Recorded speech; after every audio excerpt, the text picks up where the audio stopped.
ಗಂಗಾವತಿ ರಾಷ್ಟ್ರೀಯ ವಿಜ್ಞಾನ ದಿನಾಚರಣೆ. ವೈಜ್ಞಾನಿಕ ಮತ್ತು ವೈಚಾರಿಕ ಮನೋಭಾವನೆಯನ್ನ ಬೆಳೆಸಿಕೊಳ್ಳುವುದು ಸಂವಿಧಾನದ ಮೂಲಭೂತ ಕರ್ತವ್ಯಗಳಲ್ಲಿ ಒಂದಾಗಿದೆ. ಈ ನಿಟ್ಟಿನಲ್ಲಿ ಗಂಗಾವತಿಯ ಲಿಟ್ಲ್ ಹಾರ್ಟ್ ಶಾಲೆಯಲ್ಲಿ ದಿನಾಂಕ 28/2/2025 ರಾಷ್ಟ್ರೀಯ ವಿಜ್ಞಾನ ದಿನ ಆಚರಣೆಯನ್ನು ಆಚರಿಸಲಾಯಿತು. ಭಾರತದ ಪ್ರಸಿದ್ಧ ವಿಜ್ಞಾನಿ ಶ್ರೀ ವಿ ರಾಮನ್ ಅವರು ರಾಮನ್ ಎಫೆಕ್ಟ್ ಸಂಶೋಧನೆಗೈದು ನೊಬೆಲ್ ಪಾರಿತೋಷಿಕ ಪಡೆದ ದಿನವಾಗಿದೆ. ಈ ನೆನಪಿಗೆ ಭಾರತದಾದ್ಯಂತ ಫೆಬ್ರವರಿ 28 ರಾಷ್ಟ್ರೀಯ ವಿಜ್ಞಾನ ದಿನಾಚರಣೆಯನ್ನಾಗಿ ಆಚರಿಸಲಾಗುತ್ತದೆ.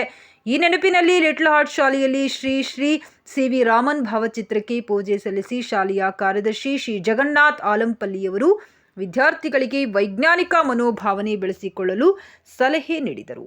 ಶಾಲೆಯ ಮುಖ್ಯೋಪಾಧ್ಯಾಯಿನಿ ಶ್ರೀಮತಿ ಪ್ರಿಯಾಕುಮಾರಿಯವರು ಮಾತನಾಡಿ, ವಿದ್ಯಾರ್ಥಿಗಳು ಹೊಸ ಸಂಶೋಧನೆಗಳಲ್ಲಿ ತೊಡಗಿ ದೇಶಕ್ಕೆ ಮಾದರಿಯಾಗುವಂತೆ ಸಲಹೆ ನೀಡಿದರು. ಅಲ್ಲದೆ ಶಿಕ್ಷಕರಾದ ಶ್ರೀ ನೀಲಕಂಠಪ್ಪ ಅರಹುಣಸಿ ಇವರು ಎಲ್ಲ ಮಕ್ಕಳಿಗೆ ವಿಜ್ಞಾನ ಪ್ರತಿಜ್ಞಾ ವಿಧಿ ಬೋಧಿಸಿದರು. ಈ ಸಮಾರಂಭದಲ್ಲಿ ಶಾಲೆಯ ಎಲ್ಲ ಶಿಕ್ಷಕಿಯರು ಹಾಗೂ ವಿದ್ಯಾರ್ಥಿಗಳೆಲ್ಲರೂ ಭಾಗವಹಿಸಿದ್ದರು. ಅಟೆನ್ಷನ್ ಎಲ್ಲ ನಿಂದಿರಿ. ಲಾಸ್ಟ್ ಪಾಯಿಂಟ್, ನಾನು ಭಾರತೀಯ ಸಂವಿಧಾನದ 51A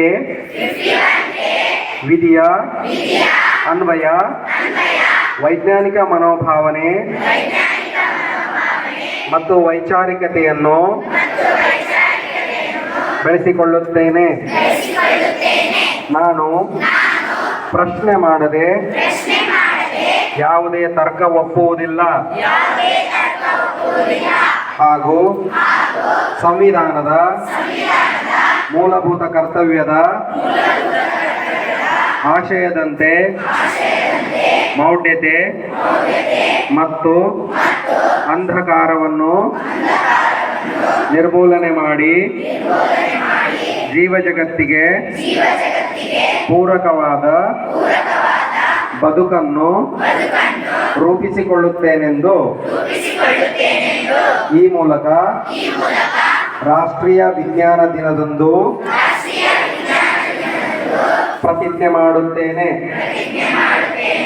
ಜೈ ಭಾರತ್, ಜೈ ಕರ್ನಾಟಕ, ಜೈ ಸಂವಿಧಾನ, ಜೈ ವಿಜ್ಞಾನ, ಜೈ ಹಿಂದ್.